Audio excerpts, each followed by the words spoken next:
রাজু গেছিলে, তোর সঙ্গে আর কে গেছিল? আমার সঙ্গে খালি বিশুই ছিল, আর কেউ ছিল না। তার মানে বিশু আংটিটা তুই পেয়েছি না? না করতে বাবু, আমি আমার বড় ভাই টিপু থেকে তুলছি, আমি আংটি পাইনি। ও সবসময় আমার কাছেই ছিল। সম্রাট, বলেন কর্তা। গ্রামের সবাইকে জানিয়ে দাও কাল সকাল 7টার সময় যেন নদীর ধারে সবাই হাজির হয়। তোমাদেরকে হঠাৎ করে এখানে কেন ডাকা হলো?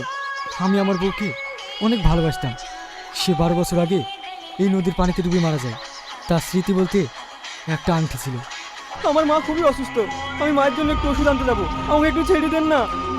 সম্রাট, আমাকে ছেড়ে দাও। ওকে ছেড়ে দে, ওকে ছেড়ে দে, ও মরে যাবে। আংটি আমাদের খুঁজে বের করতে হবে, নাহলে বড় সবাই আমাদের বাঁচতে দেবে নাকি? জলের জয় পানিতে থাকতে পারছি না, আমি একটু বাড়ি যাচ্ছি।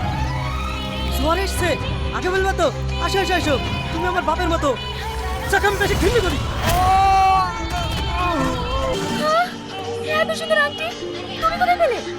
এটা আমাকে জলপরি দিয়েছে, বললে তোমার বউ খুব রেগে আছে, তোমার বউকে দাও গা।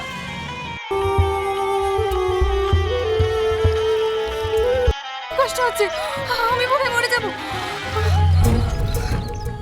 আমার কাছে বাধা দিতে আসবি না, এর পরিণাম খুব খারাপ হবে। সর আমার সামনে থেকে। আমার বউকে হসপিটালে নিয়ে যেতে দিন, আমার বউ মরে যাবে।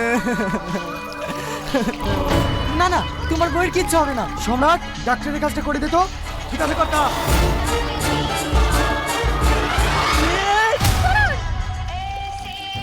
তুই না, তুই এদিকে চলো। না, আমি এদের অত্যাচার সহ্য করতে পারছি না, আমি সব বলে দেবো। কি বলবো বলছে বলতে দে। ওদের সবাইকে ছেড়ে দিন।